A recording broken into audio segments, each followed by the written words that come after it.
ত্রিপুরা রিক্সা শ্রমিক ইউনিয়নের 14তম রাজ্য সম্মেলন অনুষ্ঠিত হয় শনিবার।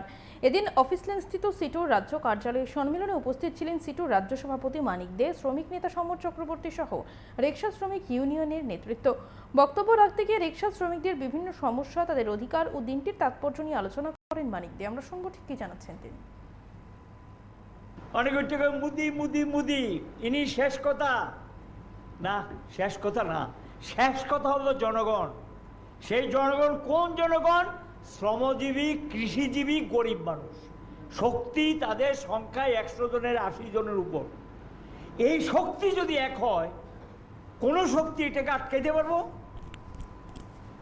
আজকের ভারতবর্ষে আক্রমণে জর্জরিত হয়ে এই 100টা মানুষ 80টা মানুষ এককাট্টা হইতে শুরু হয়েছে। কিন্তু শুনছেন কিছুদিন আগে একটা ছাত্র আন্দোলনে না পদত্যাগ করতো না, প্রশ্নপত্র ফাঁস করে দেওয়া, যা খুশি তা করছে, করবে না। এরপরে যখন পার্লামেন্টের দিকে ছুটছে, পুলিশে পিঠও থামাইতে পারতেছে না।